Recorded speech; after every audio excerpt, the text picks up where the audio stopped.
అనిర్వచనీయంగా ఉన్న సైన్స్ గురించి చిన్నపిల్లలకి ఏం చేస్తారంటే స్కూల్కి పంపించగానే ఎల్కేజీ యూకేజీల్లో సరదాగా ఫ్యాన్సీ డ్రెస్ కాంపిటీషన్స్ అవి చేయిస్తుంటారు.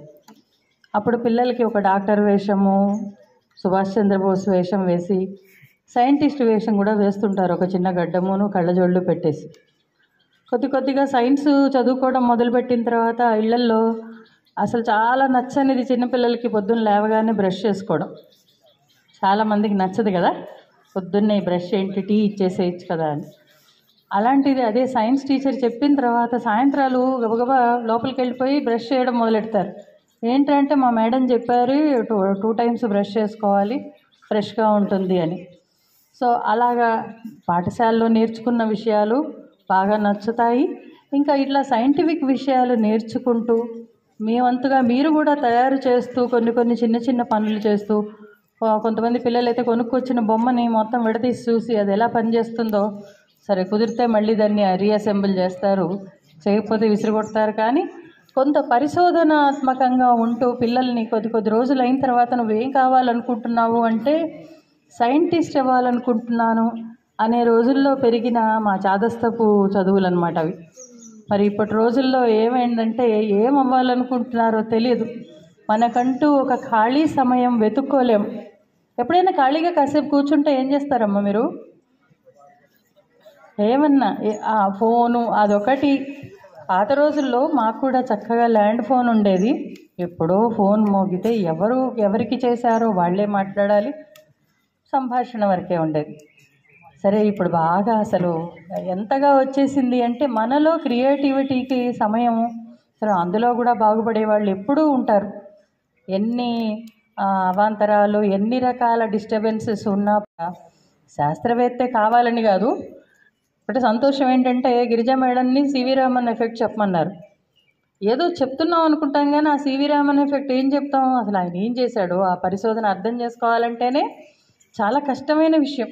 మన సైన్స్ పాఠాలు ముఖ్యంగా 9 నుంచి 10కి వెళ్ళేసరికల్లా ఒక్కొక్కటి అర్థం చేసుకోవడం ఎంత కష్టంగా ఉంటున్నాయో. అది బయాలజికల్ సైన్స్ అయినా ఎప్పుడైనా అనిపిస్తుందా ఇన్ని విషయాలు ఎలా కనిపెట్టారు, ఎట్లా తెలుసుకున్నారు? మనం వీటి ఫలితాలన్నీ చక్కగా ఆనందిస్తున్నాం. ఒక 2 రోజులు కరెంటు పోవడం, కేరళ పాట పాడారు కదా, కేరళలో మన బంధువులు ఉంటుంటే మన పరిస్థితి ఎలా ఉంటుంది? వాళ్ళ నుంచి నో కమ్యూనికేషన్, కనెక్షన్ కట్. ఆ 2 రోజులు లేదా మధ్యలో మనకు పవర్ కట్ ఇస్తారు, మొబైల్ పనిచేయదు, సమాచారం లేకుండా ఉండలేకపోతున్నాం కదా.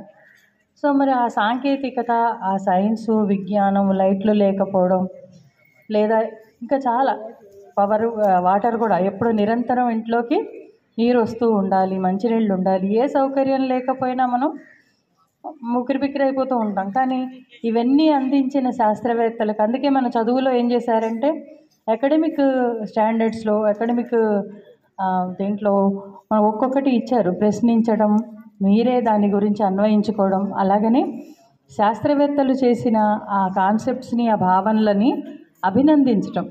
సో విద్యార్థులుగా మీరు అవన్నీ అభినందిస్తూ మంచి ఆవిష్కరణలు, అంటే ఎక్కువగా ఎన్ని శాస్త్రవేత్తలు ఏమి కనిపెట్టారు, ఆల్రెడీ ఉన్న వాటిని కూడా వాళ్ళు పరిశోధించి వెలికితీసి మనకు ఉపయోగపడేలా చేశారు. సరే ఎంత వద్దన్నా సివి రామన్ ఎఫెక్ట్ గురించి చెప్పకుండా ఒక ఫిజిక్స్ టీచర్గా నా బాధ్యత పూర్తి కాదు. సూర్యుడు అనేది మనకు అతిపెద్ద కాంతిజనకం, ఏకైక కాంతిజనకం. మనలాగా సౌర కుటుంబాలు చాలా ఉన్నాయంటారు, కానీ మనకు తెలిసిన సౌర కుటుంబంలో సూర్యుడి నుంచి మనకు కనపడే కొద్ది కాంతి, దాన్ని మనం కలర్స్లో దాన్ని దృశ్య కాంతి, విజిబుల్ స్పెక్ట్రమ్ అంటాం.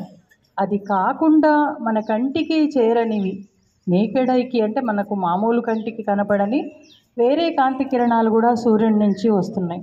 సో అవి ఎప్పుడైతే వస్తున్నాయని తెలిసిందో అప్పటి నుంచే శాస్త్రవేత్తలు ప్రతి కనపడని కిరణంతో కూడా వాటికి ఉపయోగాలను తయారు చేసి మన కోసం ఉంచారు.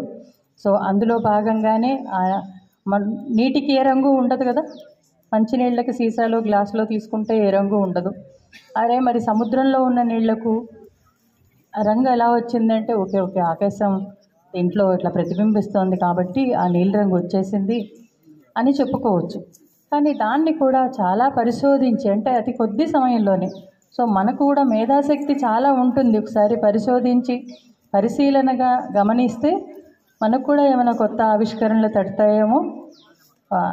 చూడండి, సో రామన్ గారు దాంట్లో ఆయన కనిపెట్టింది ఏంటంటే, సో కాంతి ఒక వస్తువు మీద పడినప్పుడు, ద్రవ పదార్థం మీద పడినప్పుడు అన్ని వైపులకు వికిరణం చెందుతుంది. ఆ వికిరణం చెందిన కాంతిలో కొంత బయటికి వెళ్ళిపోతుంది.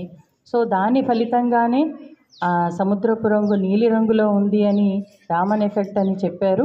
ఆ రామన్ ఎఫెక్ట్ని గుర్తించిన రోజు 28 ఫిబ్రవరి కాబట్టి దాన్ని మనం జాతీయ సైన్స్ దినంగా ఎందుకు చేసుకోవాలి? నోబెల్ బహుమతి అనేది ఆ రోజుల్లో భారతీయ శాస్త్రవేత్తలు చాలా తక్కువగా వెళ్ళేవాళ్ళు. భారతీయులకు చాలా కట్టుబాట్లు ఉంటాయి.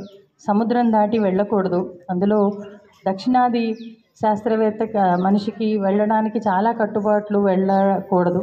అలాంటిది అవన్నీ అధిగమించి అవన్నీ ఆయన శాస్త్రవేత్తగా చాలా పరిశోధనలు చేసి దాన్ని ప్రపంచం గుర్తించి నోబెల్ ప్రైజ్ని ఇచ్చినందుకు, తర్వాత మన భారత ప్రభుత్వం అత్యంత ఏమంటారు పౌర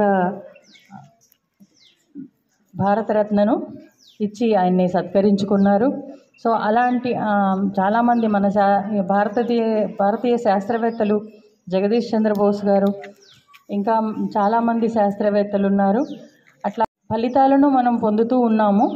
సో ఎవరైనా ఒక మహానుభావుడి జ్ఞాపకంగా మనం జాతీయ సైన్స్ దినం అనేది జరుపుకుంటూ సైన్స్ని ఒక ప్రత్యేకంగా దాన్ని మనం పెంపొందించాలి. దాన్ని గ్రహించుకొని ఆ విజ్ఞానాన్ని మనం కూడా పెంపొందించాలి. స్టూడెంట్స్గా మీరు పై చదువులు చదువుకొని ఆ విజ్ఞాన శాస్త్రాల్లో మంచి మంచి పరిశోధనలు చేస్తారని, పరిశోధనల గురించి తెలుసుకుంటారని ఆశిస్తూ ఆల్ ది బెస్ట్.